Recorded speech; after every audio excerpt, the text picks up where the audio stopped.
Finally, it's Holy Thursday. Gagawa na natin yung plano natin last year na hindi natuloy na magpabasa hopping or puni hopping. Joke lang.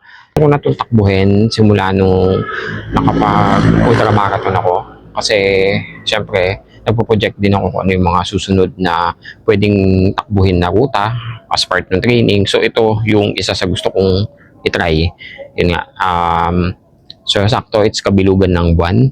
Nakakatulong to sa amin bilang taga-Biringan. Dagdag pwersa din to. So, ito yung mga nakaplano natin dalhin ngayon. Power bank, syempre, kasi mabilis malobat yung phone. Dalawang plastic ng yelo, kasi pa-plastic natin yung power bank at yung cellphone. Tapos, betet. Pero naglagay na ako sa mas maliit na lalagyan, so ito na lang. Tapos, earbuds. 250 pesos. Hindi tayo magdadala ng maraming pera para just in case ma-hold up tayo. Wala sila makukuha masyado sa atin.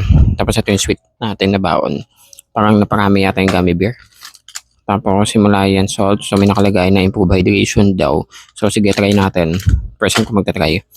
Tapos Skyflex, mapatibay ng sikmura. At 750 ml na inumin. Kasi wala lang. Doon na lang tayo sa along the way mag-refill or bibili kung saan man.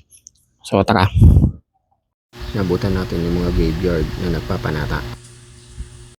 Simula dito sa AUF, it's giving MECQ ang buong paligid. Akala mo, moderate enhanced community quarantine. Pero syempre joke lang. Ibig sabihin nun, mahal na araw enhanced community quarantine. Pero walang naka-quarantine syempre.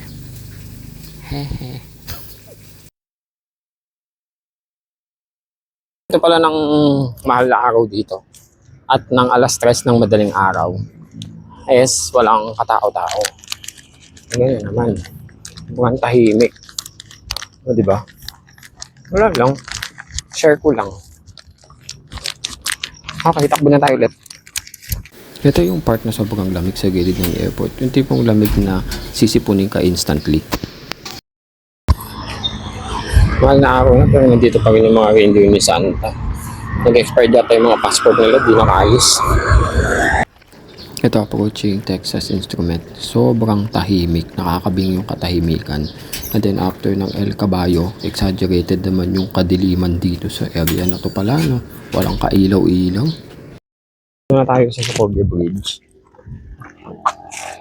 Tatry tayong mag-pictorial. Kaso pangit talaga ng camera ng blurred siya. So tatatakbin natin ito. Tapos U-turn lang tayo saglit. Tapos, diretso na tayo ng pader.